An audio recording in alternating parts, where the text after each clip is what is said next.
Et on ouvre une page santé. Ce 17 novembre est la journée nationale dédiée à l'épilepsie, une occasion de nous intéresser à cette maladie encore mal connue et qui affecterait entre 40 et 50 millions de personnes à travers le monde. Avec nous, j'ai le plaisir d'accueillir la présidente de l'association Épilepsie France, Leïla Hadar. Bonjour. Bonjour. Alors, l'épilepsie, une maladie neurologique chronique. Quels en sont les symptômes ? Alors l'épilepsie, comme vous l'avez dit, c'est une maladie neurologique avant tout, et les symptômes, ça se manifeste par des crises dites d'épilepsie. Donc en fait, ce sont pour certains des malaises dits tonico-cloniques avec des mouvements involontaires de tout le corps, ou bien d'une seule partie du corps. Parfois même, chez les enfants, on retrouve ce qu'on appelle des absences. Ça peut se manifester juste par un état dit qui ressemble à un état de rêverie.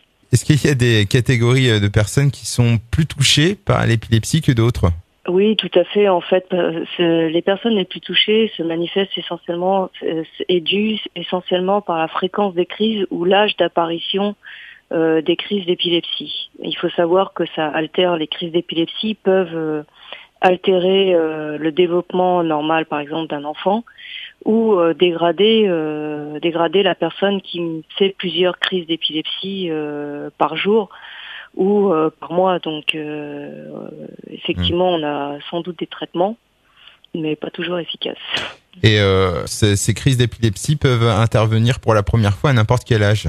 Alors, n'importe quel âge. Ça peut commencer dans le ventre de la maman, il faut le savoir, jusqu'à la fin de vie.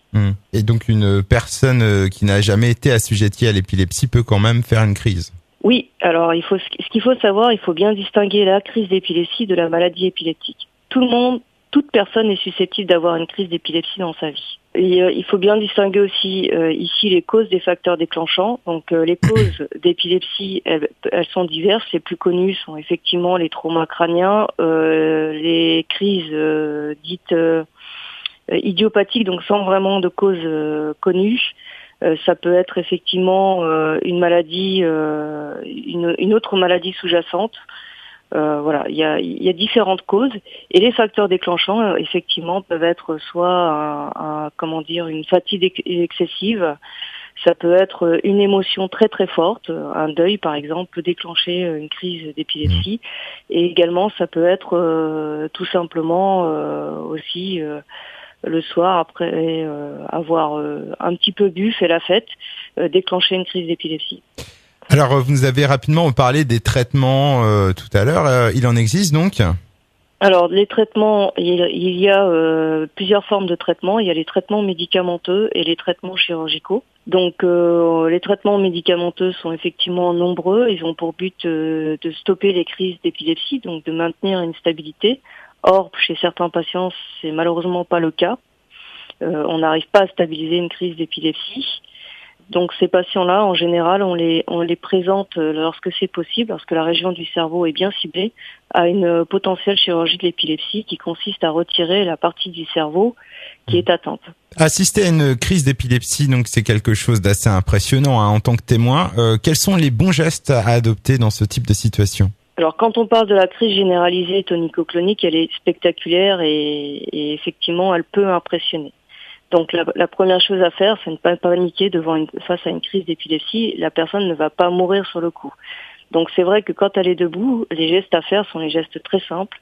C'est essayer de retenir la personne, la laisser, la mettre à terre, isoler les personnes qui peuvent effectivement gêner, les voyeurs comme on peut les appeler. Et ensuite, vu qu'il y a 3 phases, c'est surtout la phase d'inconscience sur laquelle il faut être très très vigilant. C'est mettre cette personne en position latérale de sécurité comme tout autre malaise.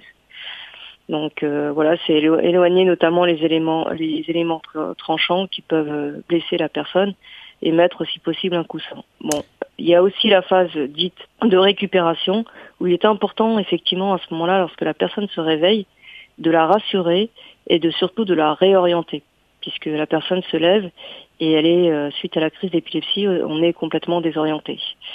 Donc lui donner les repères, ça lui permet de récupérer le plus rapidement possible et surtout éviter les mauvaises paroles, on va dire.